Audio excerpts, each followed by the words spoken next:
kuni mabuture na bo Jesus. Wodin kuni mabuture no abono. Mo shano wasendi anesu. Where we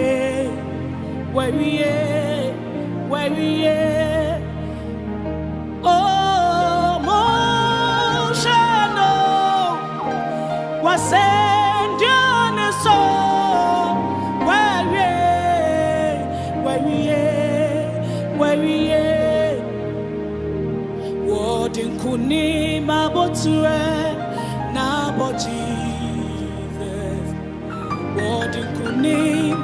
aboture no abono moshano wasend on the soul where we oh moshano wasend on the soul where we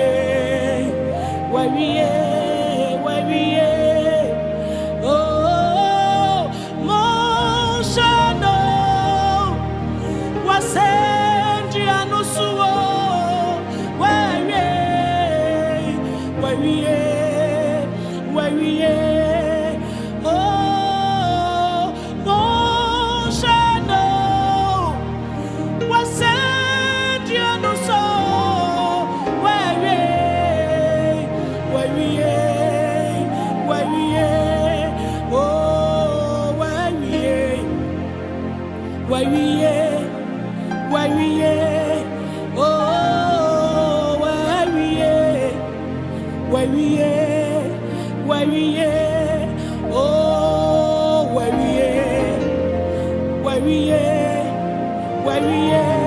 He said it is finished on the cross of Calvary. Where we He took away my pain, my shame. Where we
Free Yame, Oba, Yame Hong Kong Ho,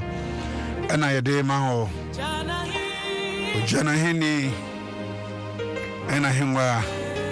many winty. So I will say the Amayania. Anyway, Yamana, Edemano, Nasiani Edemano, Shirani Edemano. Shani Dian Munyam Yen Cassian yet on Troman on Pajano, Naya Dana si or any pa and any mapa, why ye a diamaye.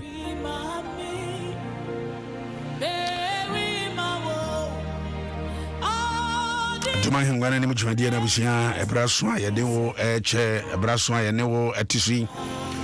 And yet here for you now, a biamo biara. Ye quite riding young company at the Nasida, Naye, and Yamano, or the Nipa, Nadoye, and any mobile Huno Bebrebe. Ya, what am I?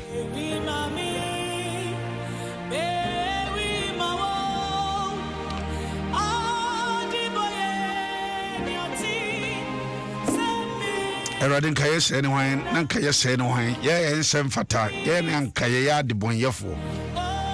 Nay, one ma, Ibia so, one ma, or Gia so, one ma, Doma so, one ma, Bruhua so, one man Shilas. Yes, but you are new, young, but you are Nasia, but you want to as well, you are ye. When I'm Monyam, when I see, when I hear, when I come for, when I'm Peja, Eodia. Wama de Pebiachi, Yaniko, Yanni shot.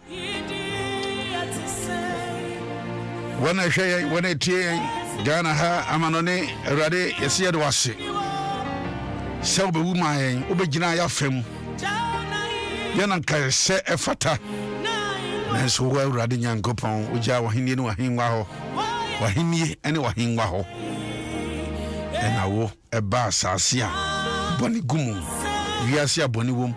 Wiase aboni tim. Ade wo mu ye biara aye boni nko a. Befa yem fum so ne yem boni edigu so. Kwa asenu an so.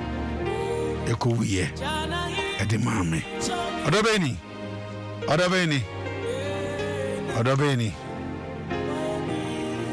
It showed the end when your man pay.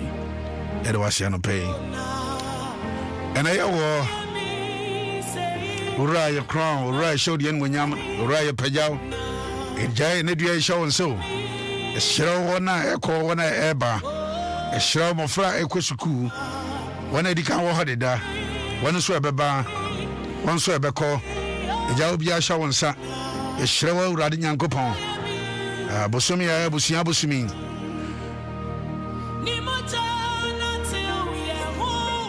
Just Busumi in Asha one sa. And then 1st April.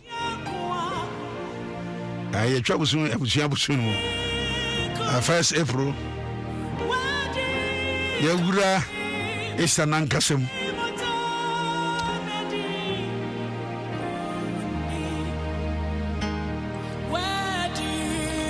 Nedria shawon sa ashenka for shawon sa aposi for shawon sa asra for shawon sa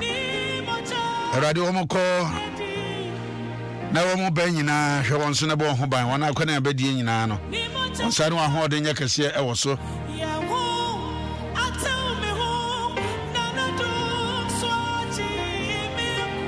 gata for pound radio aso ja nedria share radio Nyankopon sa antaza boaten oja nedria share Nyankopon sa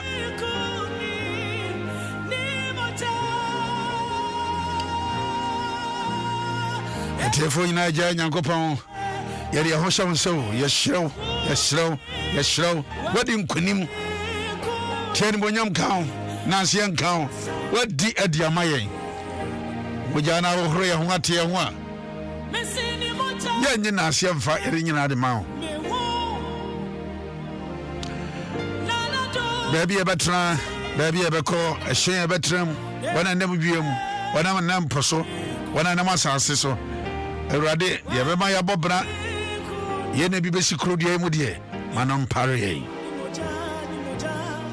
de asida ye de ayeye ne nkamfo ne mpagya ne ayeye entronto be ma odi no ye no na wo Erade Nyankopon dum na boa ye e ka ye ho o Jesus Christ dimo ye tiefo nyina no pay ye de o mo hye wonsa ibi mo ko office ibi mo tukwan ibi mo ko market obi so asore tenem paso a wotie yen o dwendwen bebre ade asachi ehemfa na mefa eja obi biara shawonsa ye hyerewa ho den no ban body ma wo osanya kese won so o hyereanya kese won mai so o Jesus Christ dim konim dia wadi amayen esunti amen. Abishia, Bosumi will say Easter Bosumi. And then 1st April, China Easter done one kasa. Good Friday. Yeah, Chief was a yes woman. At the end of Professor, a Good Friday. Any chief was a yamani. Any of Professor Dan Hajni. I don't know why Obroni say a Good Friday. If you want to almost share, yes, you didn't obey your senior name Fasudia at the Abraham. And I be forced so a share say, young tea and obey my money. To observe money, baby, would you not hear you be? obi ade ye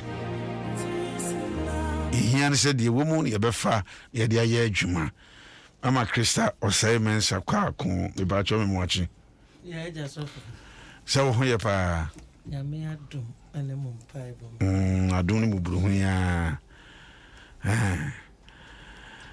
eja ya me hwe ye so akra ye no aboye ho ban abusia ba bia wo bia wotie ha Adom 106.3 FM Adom Ahengua nim dwumadie ana wotie mo amohwe on Facebook Adom 106.3 FM or like a page na wa share like the page and share catch on yan so ganche nu say braso e Adom Ahengua nim every we say Easter e brene wo mu intintin nsemo ebetumi aboa yen na e de akonkan na me nya hoto so bebre enura nsema hwe no na nsema e de yi pa Yesu so oba onani ena obani Bible say free hall koro osuani no efa Yesu na eko ni fi ono ani fi no e no kasai me de ofa free mu ye no kasai na mgidi ye se ofa ne abibrebi e free mu o sase nuan so amane hu nyina mu achi na wo dwen abusia ho sase nuan so na wo dwen abusia ho ene binim babia ye mame wodi ye befa the 7 ways of the cross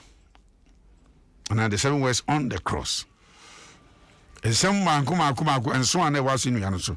yeah Yesu kan ye ene na Yesu ye behye mukina ambacho etifu tiu ye ntoaso so fe basi chi etifu nyina nso sofo ene de yenya se ye betumi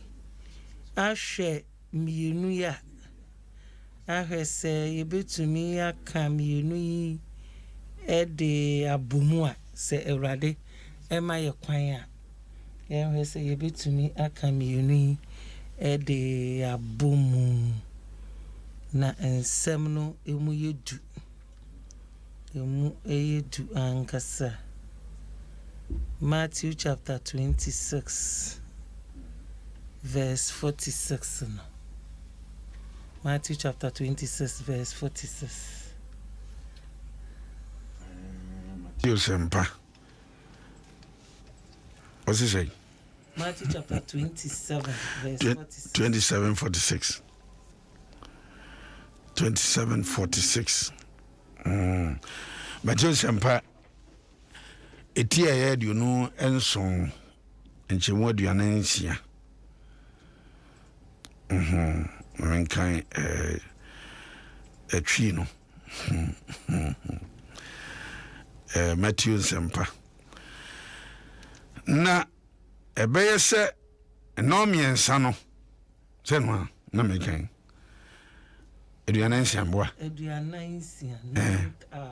yeah na ebeye se eno miensa eno Yesu de ne kese etiam se Eli Eli lama sabatani ene se menyankopon aden entina wajame menyankopon aden entina wajame Eli Eli lama sabatani ose edon ba miensem ho no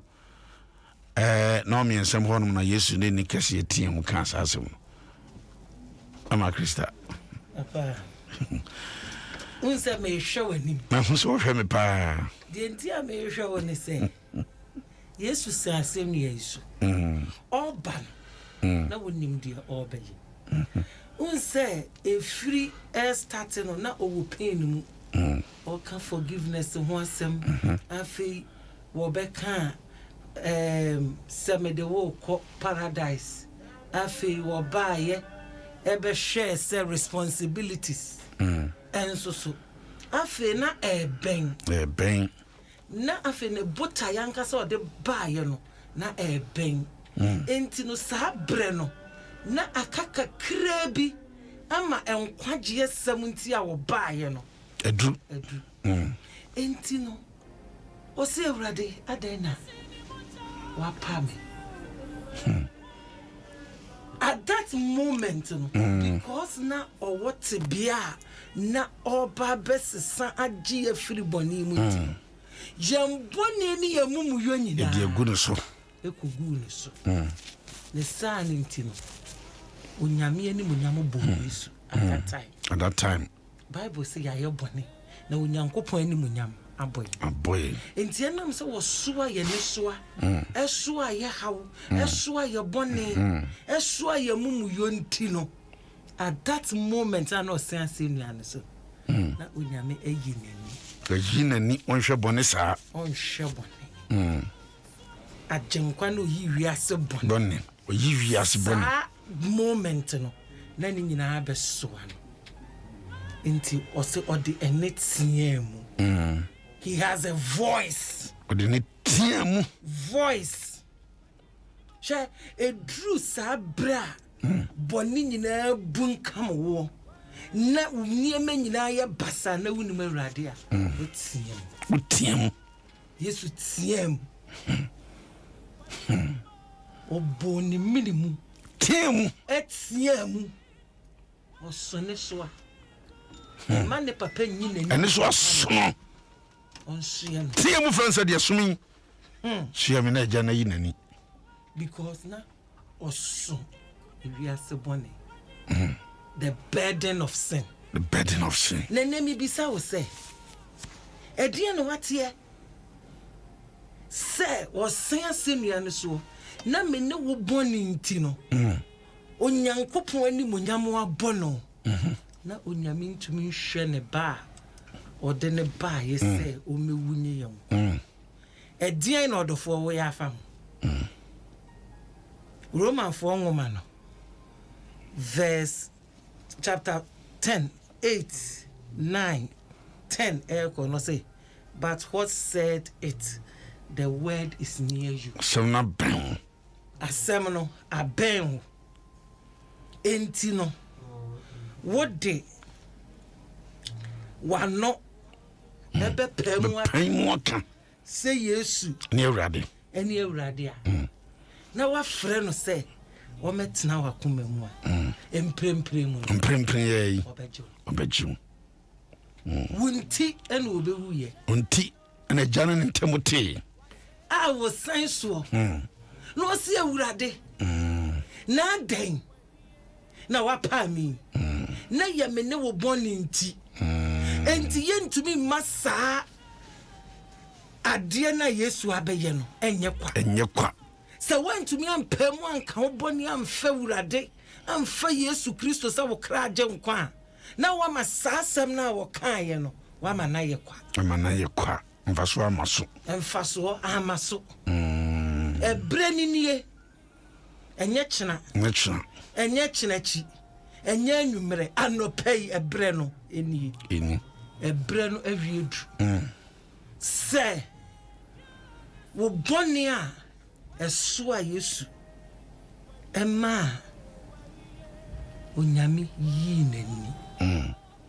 na wode ne tiamu no sanne no ena me pesa na wo so de tiamu na wo ka kire wurade se David Bey umemombo betna makoma betme ho bejame abodie foforo manie madada no enhemko esu amashada musu me pesa me kama no aduro wuo eye me se wo bia to masawram me kamfu Yesu amawo anopei sadon hwiri yimu ebre yimu emprempre yimu emane nyakwa awo pa kire se nabusuya bosom enomie boni biada menananom de anya de nyina ya betum eduabo bia fa wade ho fa asetan ne yi nyina Yesu wabesori nyina de koe osori nyina koe oswa ya nunti no bae the burden of sin it is a nyina be fi ho akwa atwa se memfa Yesu etwa se wo fa no wo fa ne se wo kra agye kamera baby say me fa no enya lade bone suna me sam fa no se me sa agye aka na okotugui watu agu sofo me se ene no me pese me yetu ni bom etu de kan John chapter 19 verse 28 Yohane nsem papa Yohane nsem papa 19 Yohane asempa itie yedunkron enchichemo aduonu nwotwe enchemo yinyemu aduonu enwotwe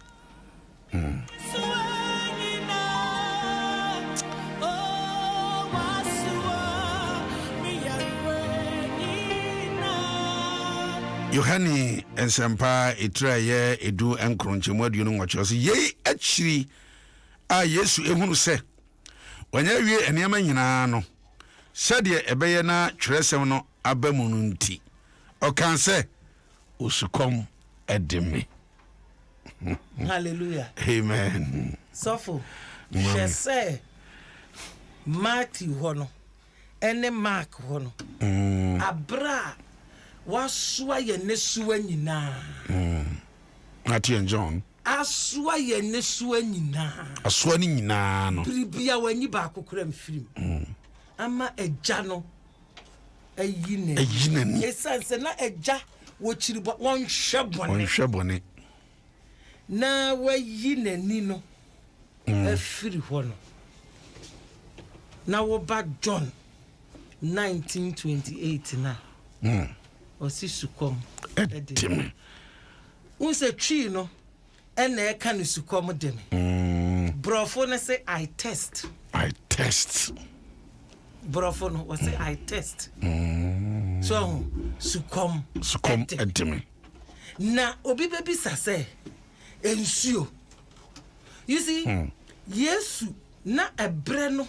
eko. Ebre because osua ye bone no. Obi say ewurade aden ena wapa me. Na akakakra. Kakakra emre no nie esebe nyame nyina ba wie peye na aba mu nti o say I test na on test for ensuo na or test for enkwagie na or begie no because na bre no aben enti no na or test for me no your salvation me no ne so ye no na obesue no no nim se ebre no aso ebre no nie enti no ne kondo ti se sukom ne san enti no wo onipa biara wo ka Yesu ho asem no wo ka se de be ya wona sukom ede won wo be ko Yesu nchen na wakonum bi that living water sa living water tiasifo nsuo no enkwansuo no wo bennom emfa ho ne niema wukomu unse oka I test no obandi pati biam emma uhu se sese no wo ye nipa na firi ho no na nya nipa tibia no ena na opese wo de kire yen ne na opese wo ka kire en se enkwagye mere no aso me kwon do afi na ne kwon abedo wuo no ne kwon abedo se wo papa gye yen kwa no nti wo say I test but un say we read kwakira a soldier for no mo de enam so mo adwene wo munim de ekoso nti mo ma nte ase no mo kofa no ma bi ebre no but what can I say fulfill the scripture na nchro say e test but o chro say ye manu biribi na ye de manu no na ebse eduboni bi mpo ana wo bi ede be ma wo Yesu waji nyina se poison bi en wo bi de be ma Yesu waji ayaw sen Yesu waji because whatever omode man no mene ye no na ye bitter but oje sa bitterness no e wa senuane so na o test se ne kondo se salvation en kwagye eni padia no na kwan ne kon ado wontua sika wo free sank wo sense no wakase yentua sika ka yemu bi nkiyente ha ka yenya sika ne nye bi ni yato wode ma ye free enti sa wo se ebre biara wo be hia wo bi no ma onipa nte enkwansuo no eho asema nu oye Yesu o san se nuan so se me kondo I test me kondo se me de nkwa be bre nipa me kondo se dwumadi a medie no because emumuyo no esome maji asoa botayenti a me baaye no maji enimguase ewuo entwanto so ede na obi aka to so eye wo se bi ma da Yesu ebiye no Yesu ebiye no edien ene obi dia ye wo adenwono ben ene obi a hyawo so de ama wano mo a eye wo se bi nsida Yesu ebiye to no eto no se wode be yesua de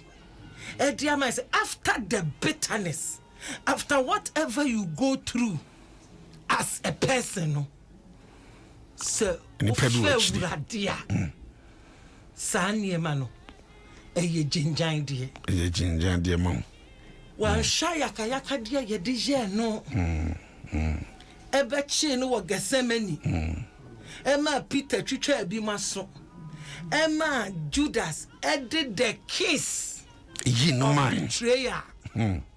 so not say onipa nipa wo benwo ebetumi ayiwama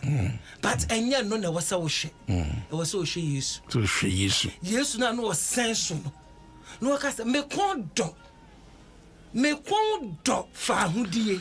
me kondo se magi nipa nkwa me kondo se mdi nipa bone beche no me kondo se meye woni patitiru me nipa ye woni patitiru and because of that no woni pa woni excuse. The only excuse I want to say, "Ubefa this Jesus." Yeah, can ho asem. Say, ye me can the 7 words on the cross, no. Me can say a formality. Ye me can say as I say ye tie Easter dru ni. But ye can ya come for Yesu di ama wo say. Sa Yesu ya kan ho asem. Wo fa ne wo fam nyina yi bi wo hu ne wo hu nyina bi nanso so no ne kon do se obaji wi ase ho kwa ne sa ni ntodofo a wutie me no emfa ho ne ne wo fam se ne obema wo kon ado se sa enkwansuo no obehwehwa obehwehwa ne sen se wo fa Yesu Kristo se wo kra agye nkwa ebre ni nie enye chena. You need him more than ever. And yet, and you know, may I afa no Bible say. So what do I no pay muka? Now what do I come ejidi? Obe friend obe babetina wa kume. Now wo born enum put se suchire mampa. Obe sesan. Because oswa sa bonin wa amra nya wo na aka chense be soa ma me e jane de ne baaye o me soa ma because onyame pese wo je won kwa that redemption enti sabre na wo kan say I test no na redemption no eduru na aben so fu be hu say what kind the next one now which is John BM sa 1930 hona e hona o ka se mawie it is finished. What is finished? What salvation? What is finished? Ja bi na wo komu no ade bi na obi aye wo na ye wo ja no obi a wanye ni so obeyi wa ma no wayi wa ma yesu wi a wo che say o se mawie I say no so no it is finished. And when God says it is finished, it is finished. We be say finito we because emra or testing for salvation no na o ko wie ba enti no wie Adom 106.3 FM I'm sure Adom Ahengua na nim dwade na no pay ye bra we say we on the cross meja aden na wa power me ye mpone ne amubu ya na sono wo de enemy de wo bi se di me boni se de sitie pa de tinya me wo de ba kire me o se ma wie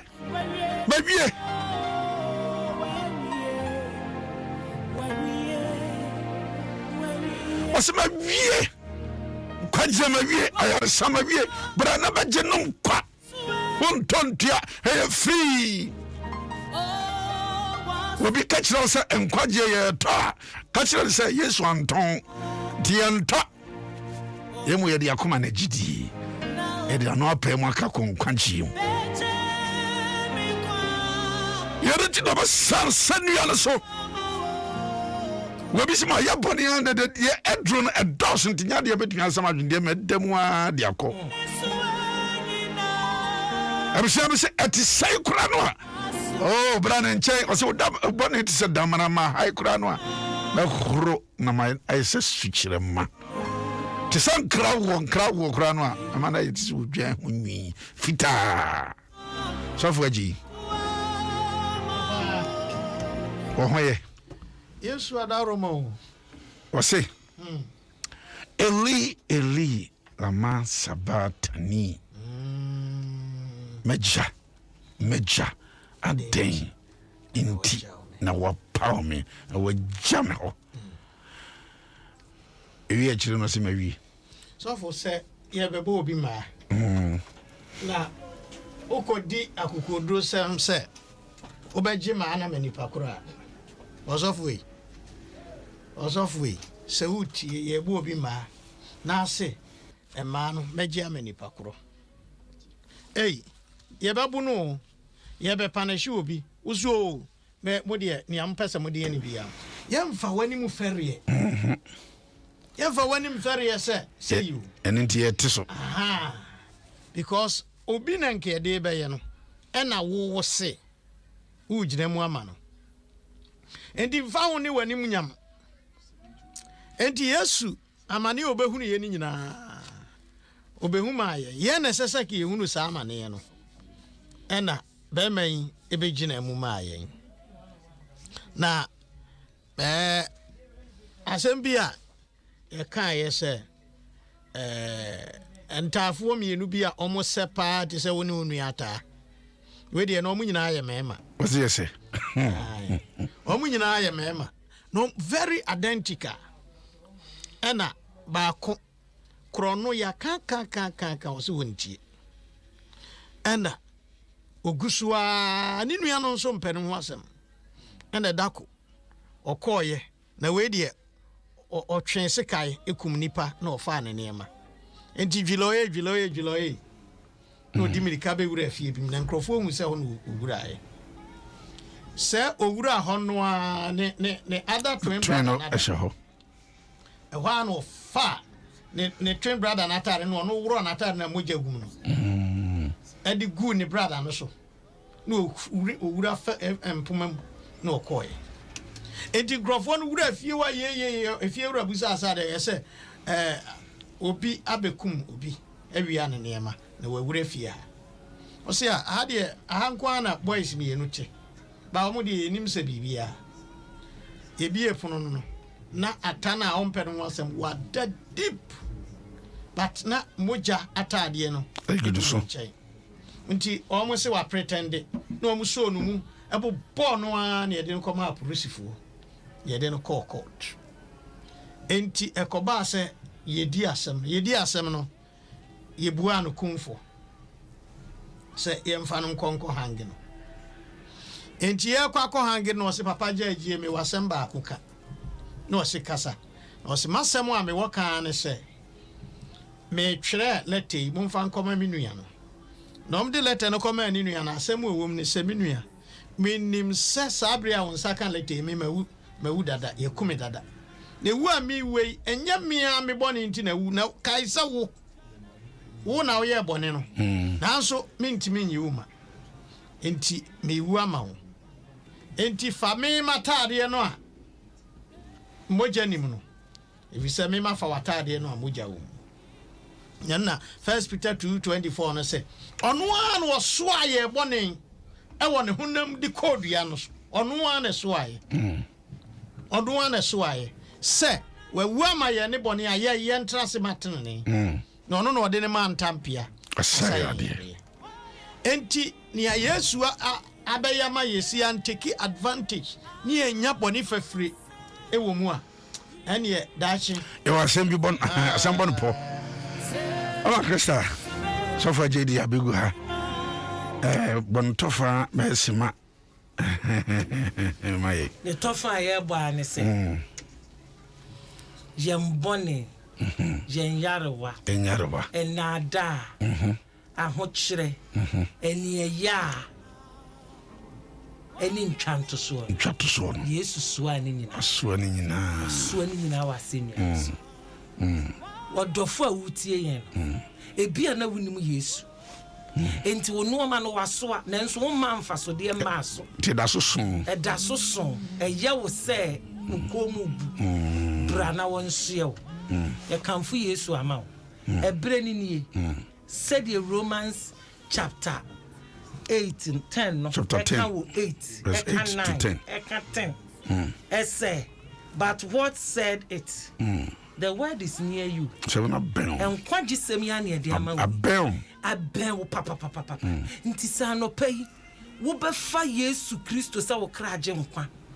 wo de wa no be pai mu aka na wo de wa koma enso so agiedia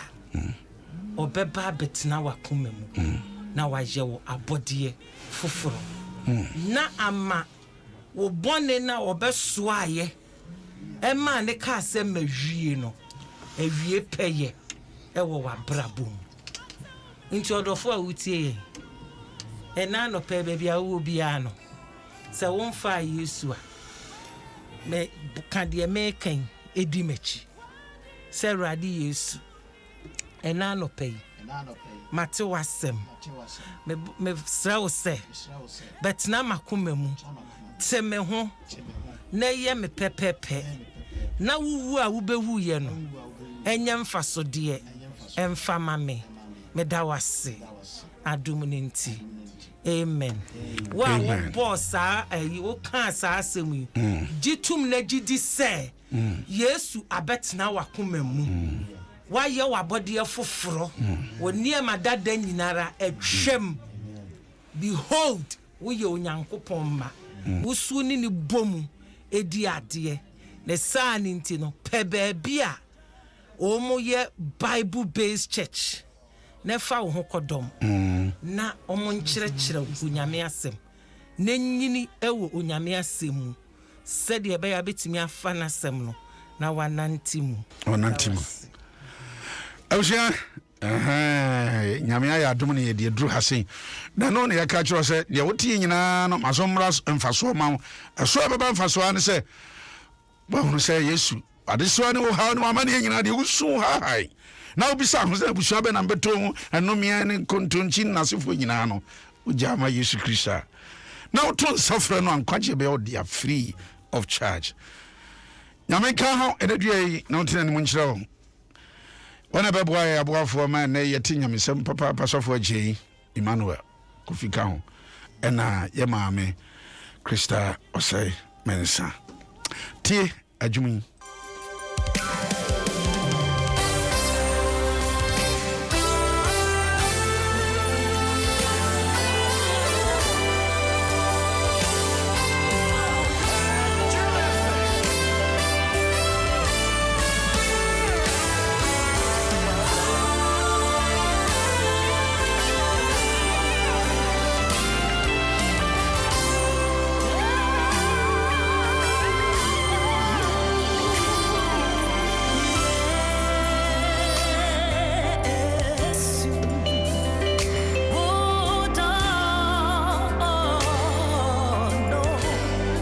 daughters of glory of Jesus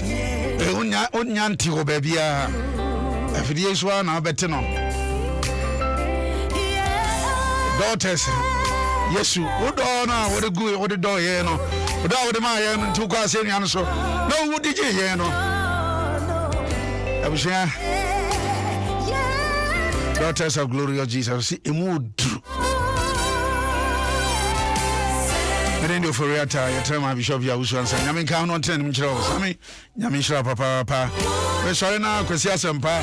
afa dwumadie no ato aso na ɔde edidi so ɛde amaye nyame mmoa wo me ya dum na sa dum ya wɔkyena ebehia hwɛ ho so yi bye